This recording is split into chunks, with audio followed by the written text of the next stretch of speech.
Olá, estamos de volta com o nosso Boa Noite Investidor, hoje sexta-feira, dia 22 de setembro.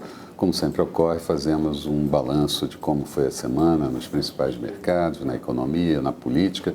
E tivemos, eu começo destacando, uma semana de recordes, tanto aqui na B3 como nos principais indicadores americanos, Dow Jones, S&P e Nasdaq. Tivemos ao longo da semana a divulgação de indicadores de pouca expressão em alguns casos, mas alguns com capacidade de mexer com os mercados de risco, e também tivemos algum posicionamento interessante de líderes, começando pela Assembleia da ONU logo no início da semana. Aliás, o presidente Temer abriu os trabalhos na Assembleia da ONU, discursando sobre a Amazônia, sobre desmatamento, mas também aproveitou aquela tribuna para falar do ajuste da economia, para falar das reformas que o país está fazendo. Logo em seguida, tivemos o discurso de Donald Trump, que bateu duríssimo na Coreia e nas suas experiências com mísseis, na vergonha do acordo nuclear com o Irã, da era Obama, e também no regime criminoso da Síria de Bashar al-Assad.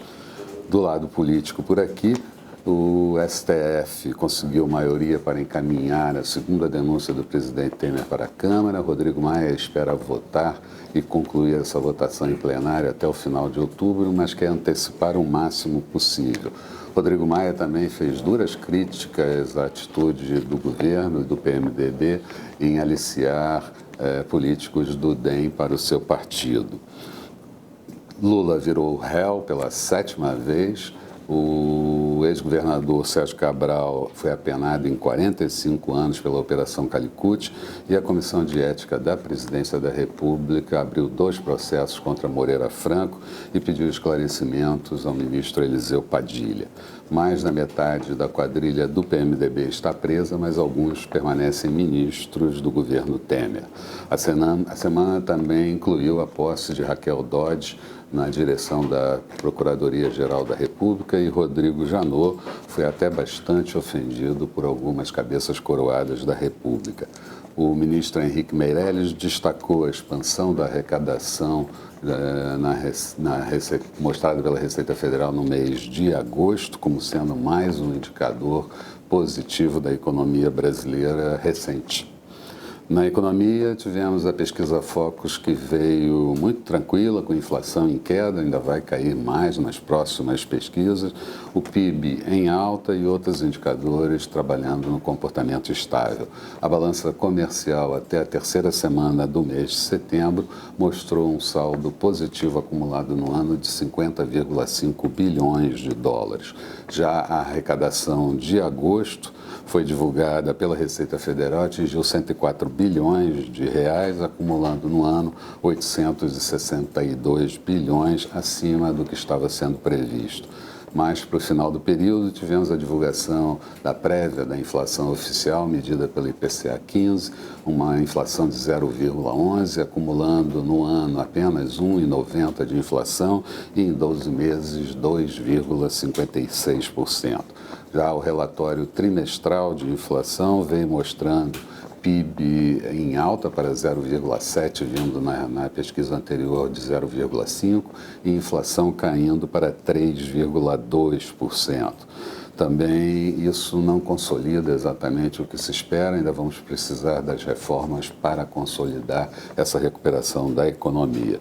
No mercado, tivemos vencimento de opções para o prazo de setembro, com volume de exercício de 4,9 bilhões de reais, e os investidores estrangeiros alocaram recursos na Bovespa de 4 bilhões de reais até o dia 20 e acumulando no ano 15,4 bilhões de reais. Além disso, como eu disse, tivemos recordes ao longo da semana, com o índice chegando a fechar acima dos 76 mil pontos em um dos pregões.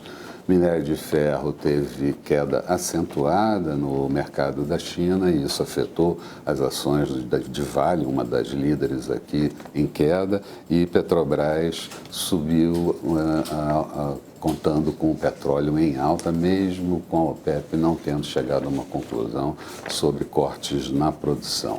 No mercado internacional, começamos pela fala de Donald Trump na ONU, que disse que poderia destruir a Coreia do Norte, e no meio da semana anunciando novas sanções, sanções comerciais e financeiras, no que foi acompanhado pela China, pedindo para que seus bancos encerrem progressivamente as transações com a Coreia do Norte.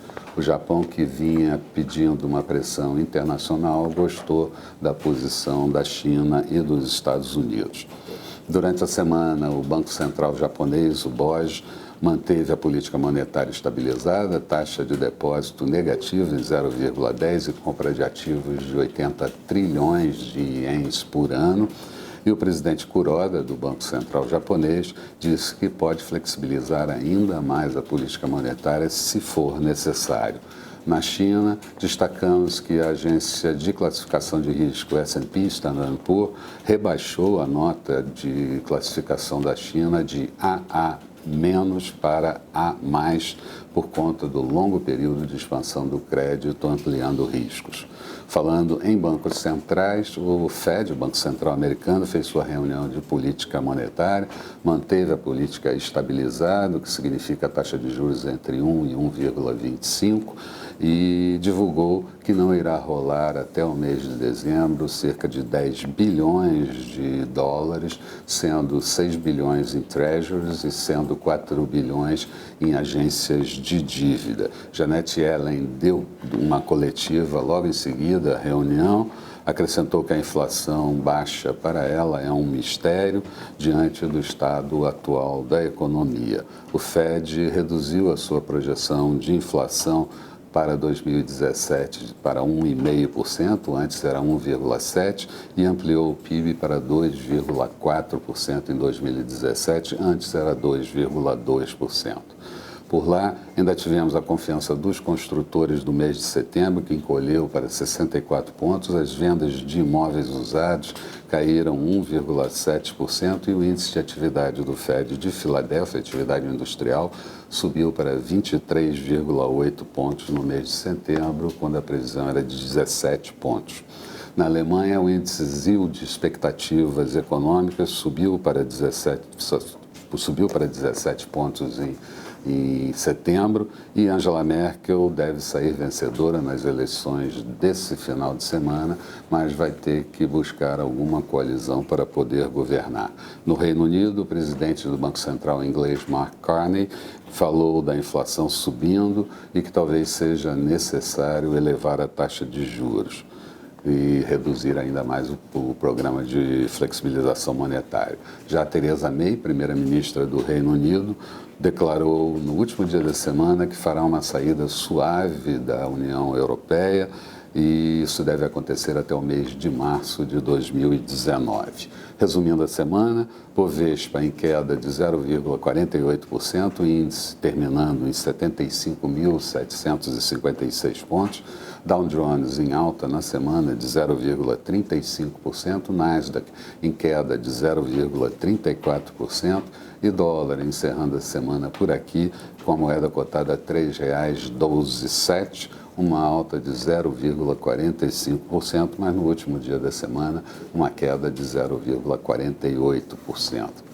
Falando um pouco das perspectivas para o próximo período, parece evidente que após seguido recorde de pontos no Ibovespa, no Dow Jones, no Nasdaq e no S&P, existem lucros acumulados que podem ser realizados sem que haja uma correspondência de fluxo de ingresso de recursos para absorver.